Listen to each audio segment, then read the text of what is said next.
Well, welcome to our Preparing for the GMAT webinar.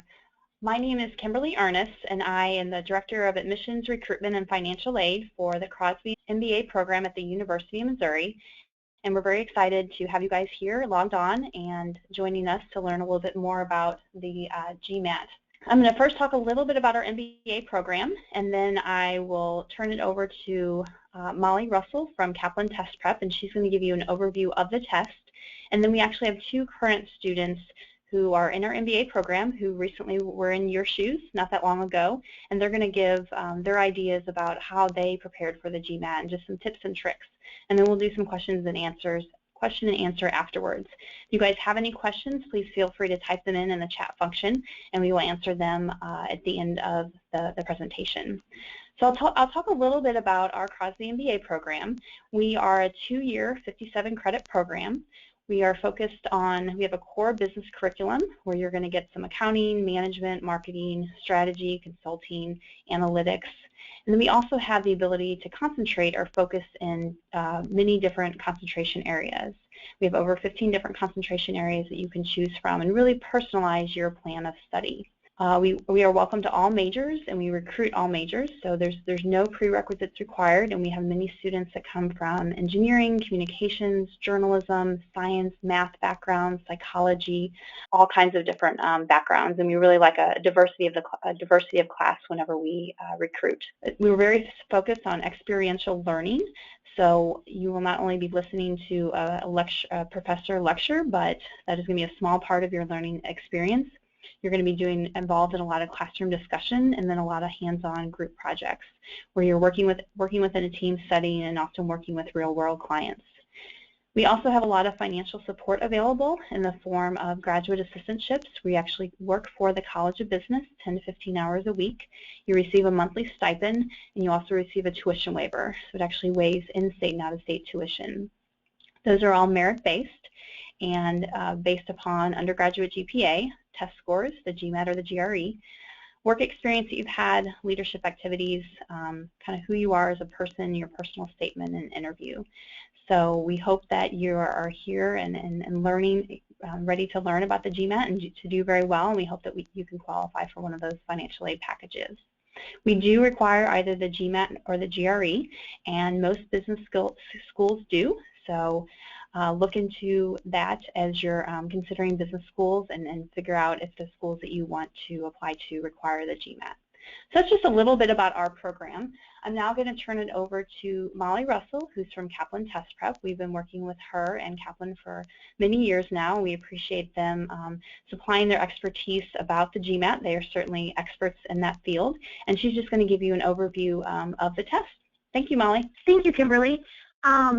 I am Molly Russell. I am located in Columbia, Missouri. I service all of Missouri as well as Southern Illinois schools.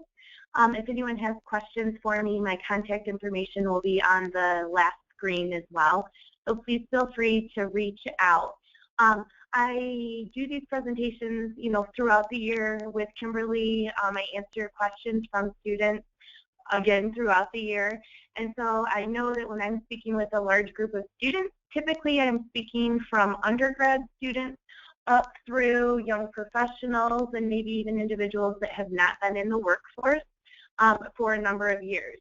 Everyone has an advantage to the stage that they're currently in, so don't look at anything as, I've been out of the workforce for a while, or I'm having a career change, or I'm just beginning to look into what comes next after my undergrad path. Every one of those situations has its own selling point, so you all are in a good place to get started. We're going to take a look, as Kimberly said, into what the GMAT, what the path to business school will look like.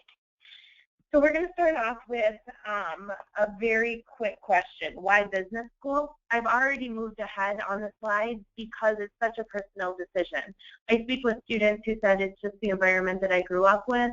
Other students understand that you do get a leg up both with experience, with training, and then as well as pay for getting your MBA. All of these are decisions, though, that you have the answers to. We don't. So let's really look into the value of the MBA. We know that MBA students who start their program at 24 and under saw their salary increase by nearly $69,000 in 3 years after graduation. That's a pretty impressive number. That's about a gain of 145%. The same patterns occur in all age groups, industries, sectors, as well as countries, regardless of whether graduates work overseas or move into a different industry. But this younger group saw the biggest gains. Salaries continue to rise as alumni advance in their careers.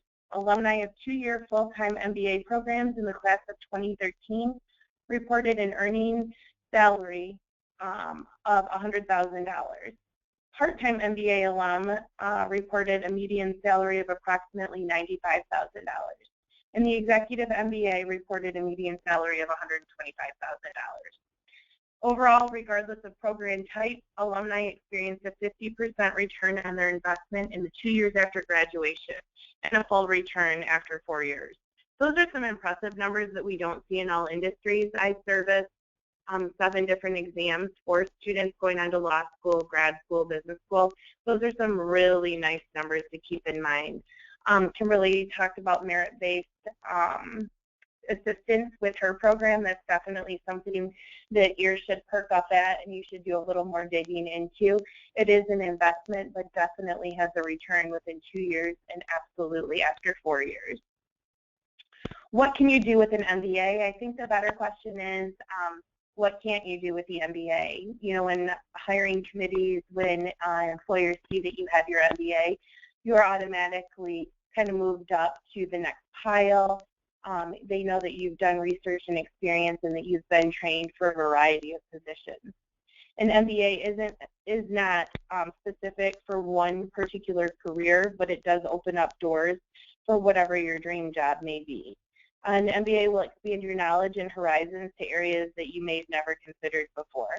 Well, in business school, you can narrow your focus on a career option. The sooner you pick your area of interest, the more you can identify the right classes, clubs, government internships, and so on. This is just a small list that I put together before our call today of what you can do with an MBA. Whoops, sorry about that. When will you start business school? When will you apply? And when should you take the GMAT? We are not going to go into depth with this slide because different programs have different cycles. What I do want to illustrate is that you're going to decide, let's say you have a fall start for your program. You know you're going to spend probably a month or so, depending on your time commitment, depending on what your workload is, whether it be school, family, or professional jobs, you know, your professional career right now. You're going to want to plan back at least a month and then average about a few hours a week of time up to, you know, as many as 15 hours a week. Typically, my business school students, though, take about a month or a month and a half to prepare for the GMAT.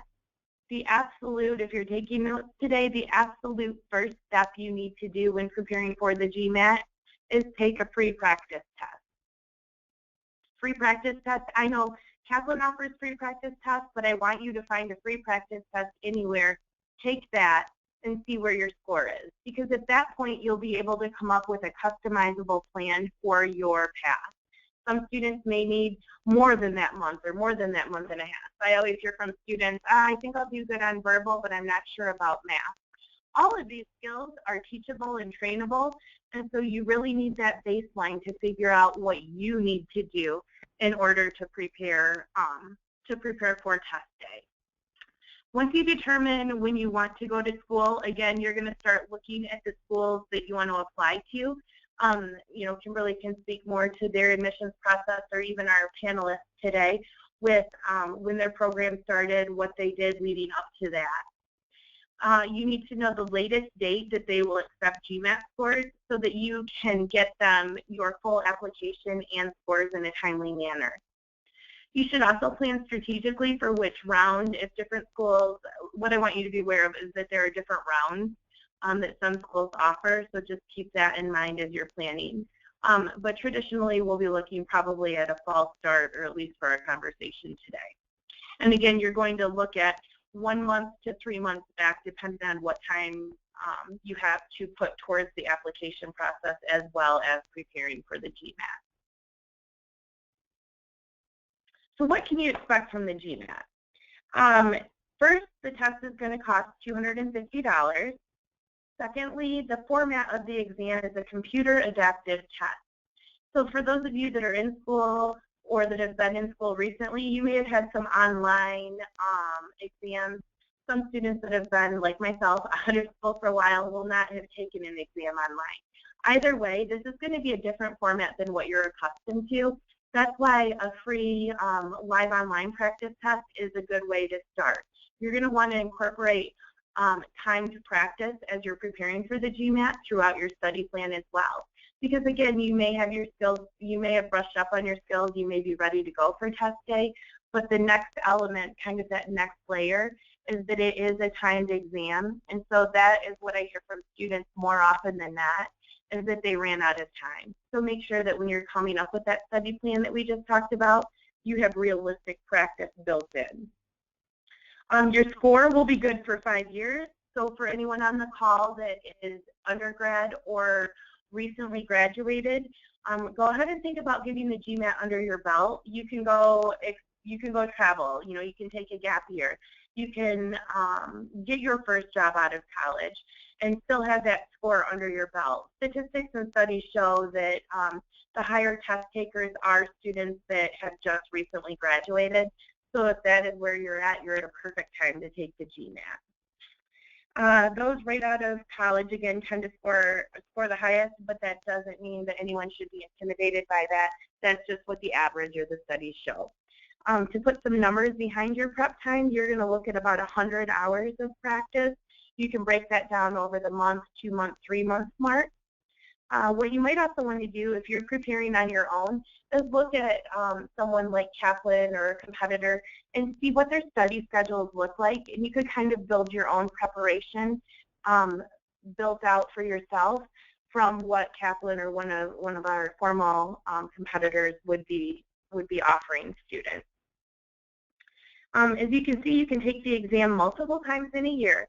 But when you apply, your entire history of scores is sent to each school. So make sure that you're keeping that in mind when you're testing. Plan to do it right. Plan to take it one time. Otherwise, it can be expensive. And at Kaplan, we say it could potentially be harmful to your application.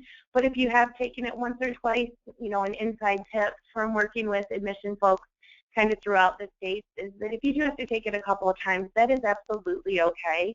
We just want to see your score improving. We want to see that you have taken time, you know, that initial time for whatever reason didn't go as you had planned. But your next time around, you were better prepared. You understood how to check in on test day. You knew what to anticipate, and you've done some additional time testing to make sure that you're getting the best score possible. And also one other point that I'd like to make on this slide is that deadlines do vary greatly from school to school. So make sure that as you're creating your notes and what schools, your target schools, you have the end dates or their start dates, their end dates for when applications are due jotted down, and that you're meeting all of those deadlines. Let me pull up all of our sections of the exam. The exam itself is about 4 hours, and again, we're talking about the GMAT today, and that's strategic and specific. I know Kimberly said at the beginning that you are welcome to submit your GMAT scores or your GRE scores. Historically speaking, though, business schools only accepted GMAT scores. I can tell you from a personal note that many admission officers are still most comfortable with GMAT scores. They only recently, you know, in the past few years, business schools have started accepting GRE scores. But if it is the MBA that you're going after, we know that the GMAT will test those skills that you're going to see in business school. So it's probably a good idea at least to take a practice test of the GMAT, see how you do. If it feels like a wrong fit for you, maybe take a free GRE practice test, see if you do better. But in the end, typically business schools are more comfortable with those GMAT scores. The different sections of the test that you will see are argumentative essay, integrated reasoning. You'll have a break, you'll have a quantitative section, you'll have a break, you'll have verbal, and you will always see the test appear in that order. So it's nice that you're not wondering what comes next as compared to some of the other exams that students may face. The writing section, or excuse me, the essay section is going to be graded by human eyes, so you will not see an unofficial score for your essay section. Integrated reasoning, you can see on this slide the different breakdowns of the test and what type of question types you will see. You will not have a calculator throughout the entire exam. You are not allowed to bring in your own calculator. You're not allowed to bring in your own writing materials on test day. You will be given a whiteboard in most cases, like a dry erase board, a small like white size sheet of paper whiteboard, and you can do practice problems on that and erase them as you go. We will see the quantitative section. You'll have 37 multiple choice questions. You're going to have 75 minutes to complete that. And then there will be a verbal section with 41 multiple choice questions and again 75 minutes. At Kaplan, we recommend you take your break. I know a lot of students don't, so it might be a good question for our panelists at the end about what their thoughts are. To give you a quick breakdown, students are often asking us what is a good score, and a good score really depends on the program that you're entering into. You know, most schools will supply you with what the average GPA is, with what the average GMAT score is. So keep that in mind as you're coming up with what your target score for the GMAT is. The GMAT is scored on a scale of 200 to 800. The median score for all test takers is right around a 560. The top 10 schools are typically looking at the 720 range or above. So that would be probably the top 95th percentile, 50th percentile again, is right in the middle here at 560. We know that, there we go, sorry. We know that every point, every question that you get right can really leapfrog you ahead of your competition on test day. So when you're doing your practice problems, make sure that you are getting as many questions answered as possible. There's no penalty for a wrong answer. Oops, sorry about that. This is another breakdown just about the computer adaptive test. The GMAT is a computerized test and is scored unlike any other exam that you've taken before. It's formatted on a CAT, which is a computer adaptive test. The GMAT, the GMAT is a computer adaptive test. In the course of the quant and verbal section, the test notices whether you answer the previous question correctly and adapts into the selection of your next question type. So it's constantly evaluating behind the scenes how you're answering each question type. You start each section with a medium difficulty level question. The test recognizes the difficulty level that is best matched to your performance. That level at which you are able to answer about half of the questions, at that level you're about able to answer half of the questions correctly. You're then given one question at a time and must answer that question before proceeding. You cannot go back to previously answered questions. So I think that that's the key takeaway. It's a little bit wordy. I do better reading exactly what a computer adaptive test is for GMAT, but you are being evaluated every question, so you do not have the ability to go back and answer a different question differently because it is constantly putting you into a category of most difficult, medium difficult, or lower difficult question types. You can't skip questions. The only question that you can omit are any questions at the end of a section that you left unanswered. Again, avoid this. As you receive an extra score penalty for unanswered questions, you want to make sure that you've answered every question correctly. That's where timed practice is key for this. You want to ensure that you, towards the end of your section time, that you are answering each question before time runs out. So we know that small gains, we've already hit on this, small gains can equal massive leapfrogging on the GMAT. A score of let's go down a little, a score of about a 560 or that medium point at 50% to a 590 can put you almost at the 60th percentile. We know that nearly 240,000 people take the GMAT each year. So every 10% in rankings that you go up is leaving 24,000 people behind you. So basically, again, every question that you're getting ready or that you're getting right on the GMAT, you are leapfrogging ahead of tens of thousands of other test takers, getting you that higher point, that higher point. You're always trying to get an extra question in before time runs out, and of course, as many questions right as you can.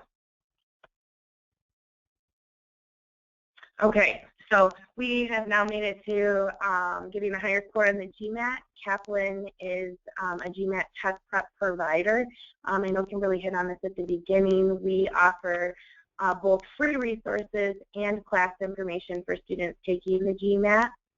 If you take one of our courses, make sure that you sign up for free for our official test day experience where you will go to the center. I'm going to stay on this slide for 1 minute because taking the GMAT is not like taking a class on campus.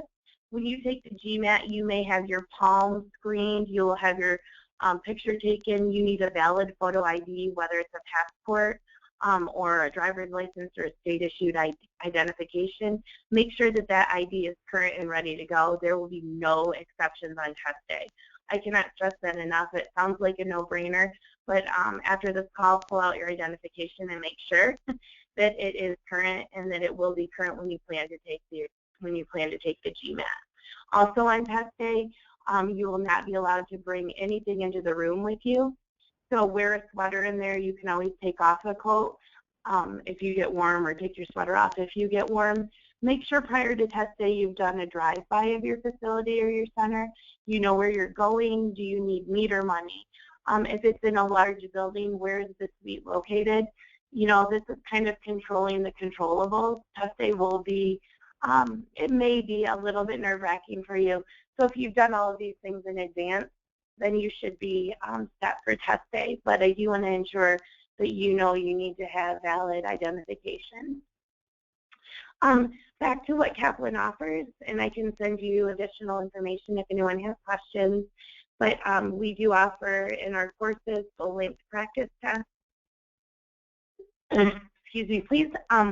All of our courses come with 13 sessions, but there is supplemental practice obviously included in your course outside of that.